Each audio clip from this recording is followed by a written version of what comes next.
মধুপুর প্রাকৃতিক সৌন্দর্যে ভরা একটি ছোট গ্রাম। গ্রাম থেকে শহরে যাওয়ার পথে এক নিঝুম জায়গায় একটি পুরনো কাঠের দলং আছে। লোকে বলে সেখানে নাকি ভূতের বাস। অনেকেই নাকি এই ভূতের শিকার হয়েছে। একদিন রমেশ ও তার বন্ধু সেই রাস্তা দিয়ে পার হয়ে যাচ্ছিল। ঠিক তখনই কি রমেশ, তুই বলেছিলি না শহরে যাবি? শহরে কি কাম আছে? চল, আজকে আমার সময় আছে, আজকে শহরতে গিয়ে একটু ঘুরে আসি আর তোর কামটাও করে আসি, চল। যাইতে তো লাগছিল, কিন্তু এখন তো অনেকটা সন্ধ্যা হয়ে গেছে গিয়া, আবার যাইতে যাইতে রাত হয়ে যাব না?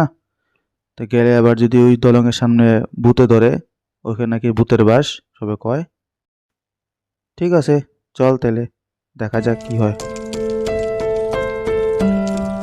একটু জলদি চল, জলদি।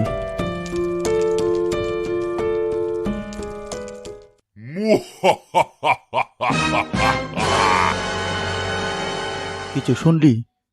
একটা হাসির আওয়াজ আসছে না? মনে হচ্ছে আসছে রে ভাই। চল পালাই। মনে হইতেছে তো আসেই। চল এখান থেকে পালানোটাই ভালো হইব, এখানে না থাকাটাই ভালো। চল চল। তোরা কোথায় পালাবি? যাবি আমার পেটে। এই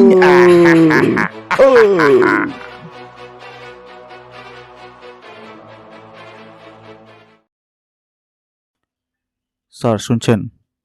সেই দলঙের পাশে নাকি দুইটা খুন হয়েছে। দলঙে নাকি ভূতেই খুন করেছে সবাই ভাবে। আরে না রাজীব মশাই, এটা কোনো ভূতে খুন করেনি।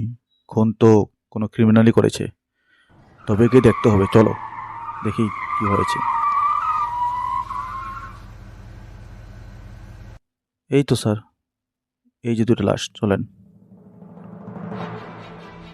Hello, control room.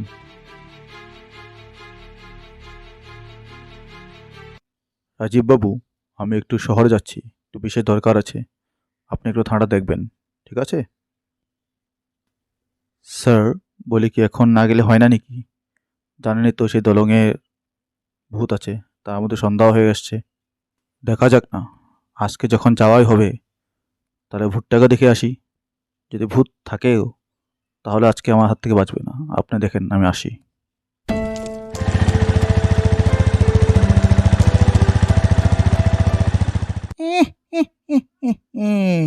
যাবি শহরে? না না, যাবি আমার পেটে। আজকে খাবো তোকে।